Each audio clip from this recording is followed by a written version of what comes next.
Salut à tous, c'est Audrey, dit la boulette. Aujourd'hui, je vous parle des thèmes de mariage et de ceux qui reviennent le plus souvent sur les réseaux sociaux. Si vous ne savez pas quel sera le thème de votre mariage, voici les 5 plus courants. Avant de commencer, à quoi sert un thème de mariage? Ça permet de mettre une ambiance à votre fête grâce à des éléments de décoration, mais aussi à faire une distinction avec les autres fêtes d'anniversaire et de famille. Pour choisir le thème de votre mariage, je vous conseille d'en choisir un qui vous ressemble. Votre mariage n'en sera que plus personnel. Et bien sûr, si vous avez du mal à choisir, vous pouvez choisir 2 thèmes.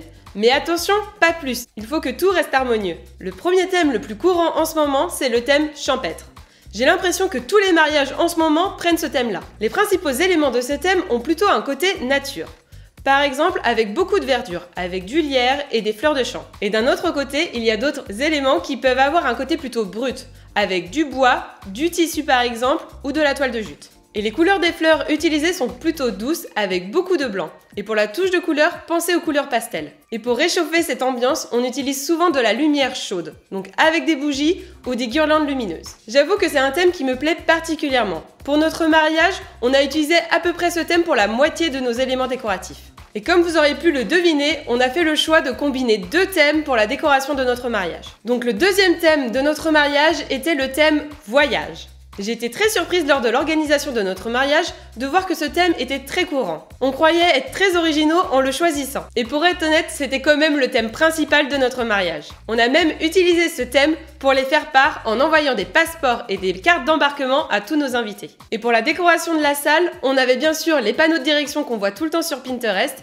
mais aussi une map monde pour le plan de table, des étiquettes de bagages pour les porte-noms et plein d'autres éléments de décoration. Et si les 2 précédents thèmes ne vous ont pas convaincu autant pour moi que pour mon mari, voici 3 autres thèmes. Le troisième thème que je vois très régulièrement sur les réseaux sociaux est le thème mariage romantique ou de princesse. Les couleurs utilisées y sont souvent plus prononcées en utilisant notamment le rouge qui montre la passion entre les 2 époux. La rose rouge est la fleur par excellence pour ce type de mariage. Les éléments de décoration utilisés sont beaucoup moins bruts que pour les 2 autres thèmes précédents. On utilise par exemple des moulures et des éléments plus baroques. Et pour ne pas surcharger la décoration de la salle, je vous conseille d'utiliser des guirlandes lumineuses, mais cette fois avec des tons plutôt froids. C'est un thème qui peut plaire à beaucoup de mariés car il représente l'amour et la passion entre les 2 époux.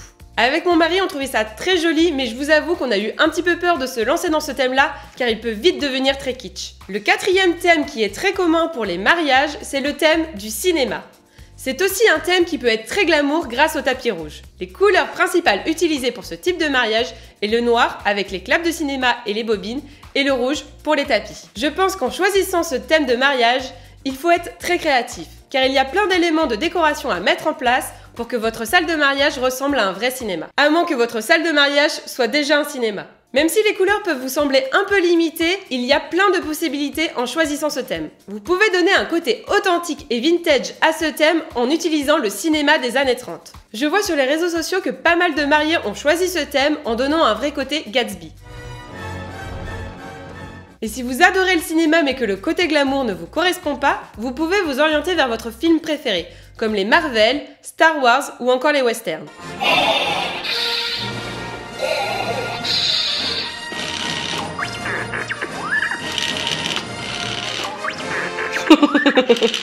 Le dernier thème de mariage dont je souhaite vous parler aujourd'hui, c'est le thème de la mer. Je trouve ça tellement beau les mariages qui se font sur la plage avec ce beau sable fin. Mais vous pouvez quand même choisir ce thème si vous vous mariez dans une salle de mariage. Vous pouvez garder le côté naturel du thème marin en utilisant des coquillages et du sable. Vous pouvez également utiliser des éléments bruts comme de la corde et du bois flottant. Les couleurs prédominantes pour ce thème sont le bleu et le blanc. En regardant à nouveau des images de ce thème pour préparer cette vidéo, je me suis rappelé que ce thème était vraiment chouette. Dommage qu'on n'avait pas le pied marin. Si vous choisissez ce thème de mariage, je vous conseille de faire attention au menu. En effet, vos invités attendront forcément de manger du poisson ou des fruits de mer.